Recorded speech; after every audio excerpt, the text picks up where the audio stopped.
Hey, I'm Salem. I tell scary stories that sneak into your dreams and tickle your spine. So grab your blanket and a snack if you're brave enough.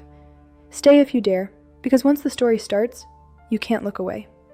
The first time Emma noticed something strange about her guinea pig, Pip, it was a stormy Thursday night. Rain tapped the windows of her small yellow house like impatient fingers, and the thunder outside rattled the glass just enough to make her mom call out from downstairs. "Everything okay up there?" "Yeah," Emma yelled back, petting Pip through the bars of his cage. "Just talking to Pip." She was used to spending her evenings this way, tucked into her room, doing homework, with Pip munching hay beside her. Pip was the best guinea pig in the world. Brown and white fur, big round eyes, and the tiniest pink nose that always twitched when he heard a snack bag crinkle. But lately, something about Pip had been different. Chapter 1. The Look. It started with the look. Usually, when Emma walked into her room, Pip squeaked and scurried around his cage, excited for treats. But one afternoon, when Emma dropped her backpack and turned to greet him, he didn't move. He just stared, completely still. His dark eyes followed her as she crossed the room. "Hey, Pip," she said slowly, reaching into the cage. "You okay, buddy?" His nose twitched once. Then he made a low sound she'd never heard before. Not a squeak, not a chirp. Almost a whisper. Emma froze. "Weird," she muttered, pulling her hand back. Maybe he was just tired. She turned on music and tried to ignore it, but later, when she looked over, Pip was still watching her, unblinking. That night, she dreamed she woke up to the sound of his water bottle squeaking. When she turned to look, Pip was sitting outside his cage, perched on her desk, just staring. When she actually woke up, heart pounding, he was back inside. Probably just a dream, right? Chapter 2, Whispers in the Dark. By the next week, the weirdness had grown. Her mom thought Emma was just stressed about school, but Emma knew something wasn't right.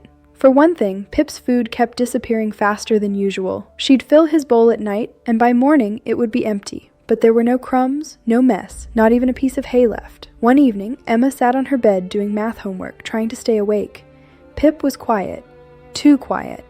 Then she heard it. A faint scritch-scratch. Scritch-scratch. She looked up. Pip's cage door, which was always locked, was swinging slowly open. The latch was undone. "Mom?" Emma whispered. No answer. The scratching came again, but this time, it wasn't from the cage. It was from the floor. Emma leaned over the edge of her bed. Nothing, then. Something darted under her dresser. She gasped and flicked on her lamp. Pip's cage was empty. "Pip?" she said softly, leaning down. "Buddy, where are you?"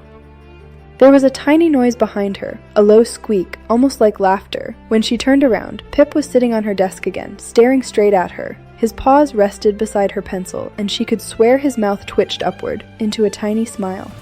Chapter 3. The Secret Notebook. Emma didn't sleep much that night. By morning, Pip was back in his cage, like nothing had happened. Her mom didn't believe her, of course. "Sweetie, guinea pigs can't open cages. You probably forgot to latch it." "I didn't," Emma insisted. "He was on my desk." Her mom smiled. Maybe it's time to give the spooky stories a break, huh? But Emma wasn't imagining things. That afternoon, while feeding Pip, she noticed something else. His food bowl was turned upside down, like he'd done it on purpose. And under it, scratched into the plastic, were tiny marks that looked almost like letters. She leaned closer. P-I-P. Her breath caught. "You wrote your name?" she whispered.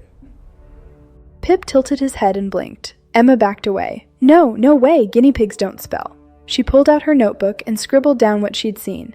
If Pip was doing something weird, she needed proof. Over the next few days, she began keeping notes. Friday, Pip's cage door open again, food gone, scratching noises at night. Saturday, heard squeaking in the walls. Mom didn't hear it. Sunday, my pencil's missing. Found one chewed under bed. By Monday, Emma was sure of one thing. Pip was smarter than he should be, and he was hiding something. Chapter 4. The Glitch. Tuesday night, Emma set up a plan. She borrowed her mom's old baby monitor and aimed it at Pip's cage. "Let's see what you're up to," she muttered. Then she pretended to go to sleep. Around midnight, the monitor crackled to life. Static at first, then a faint sound of metal scraping. Emma sat up, heart racing, and turned to the tiny screen. The cage door was open. And Pip was standing on his hind legs, holding something between his front paws, something shiny. Emma squinted. "What is that?" she whispered. Then the camera glitched, a flash of static. And when the picture returned, Pip was gone. Emma jumped out of bed and flipped on her light. Pip was sitting on the pillow next to her. He wasn't blinking. The shiny object dropped from his paw, her house key. Emma screamed. Her mom burst into the room seconds later. "What happened?" Emma pointed. He was out. He had my key." But Pip was back in his cage again, calm as ever, chewing hay. Her mom sighed. "Emma, maybe we should take a break from the spooky stuff, okay?" "You've got a wild imagination," but Emma didn't imagine it. She knew what she saw, and she knew Pip was trying to get out. Chapter 5. The Missing Pets. The next morning at school, something even stranger happened. Emma overheard two kids talking in the hallway. "Did you hear about Maya's hamster? It escaped last night," one of them said. "Yeah, and Josh's rabbit too. Weird, right? All the pets in our neighborhood keep getting out." Emma's stomach dropped. That evening, she told her mom about it. Her mom frowned. "That's odd. Maybe there's a hole somewhere in the walls or something. You know, mice tunnels." "Or," Emma said quietly, glancing toward Pip's cage, "maybe someone's letting them out." Pip sat perfectly still, eyes wide and unblinking. That night, she didn't even bother pretending to sleep. She sat up, flashlight in hand, watching. Hours passed. The house was silent. Then, just after 2 a.m., she heard it, a faint, high-pitched squeak from outside her window. Then another, and another. Emma crept to the glass and peeked outside. In the moonlight, tiny shadows were moving across the backyard. Dozens of them. Hamsters, rabbits, guinea pigs, all running in a single direction, and leading them was a small brown and white shape, Pip. He stopped suddenly and turned his head toward her window, and she could have sworn in the pale glow he was smiling again. Chapter 6. The Hollow. By morning, all the neighborhood pets were gone. Flyers went up, kids were crying, parents blamed raccoons or open cages. But Emma knew better. She followed the trail that afternoon, carrying her notebook, heart pounding.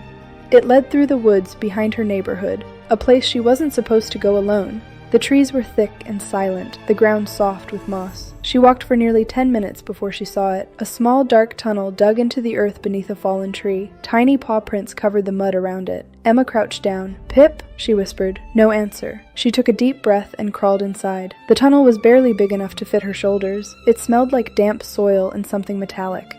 The deeper she went, the darker it got, until she saw a faint glow ahead. She crawled faster, until she reached a wide underground hollow, and froze. The hollow was filled with animals, dozens of them. Hamsters, rabbits, guinea pigs, all sitting perfectly still, staring at a small wooden crate in the center of the room.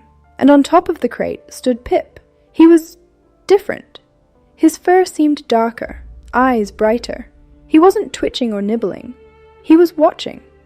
The animals around him made small noises, almost rhythmic. It sounded like chanting. Emma's skin prickled. "Pip?" she whispered. All the animals went silent at once. Pip turned toward her, slowly, and let out a low chirp that sounded almost like a word. "Stay!" Emma stumbled backward, shaking. No! I'm taking you home!" She lunged forward, grabbing Pip, but the moment her fingers touched his fur, the lights flickered, though there were no lights down there, and the air turned freezing cold.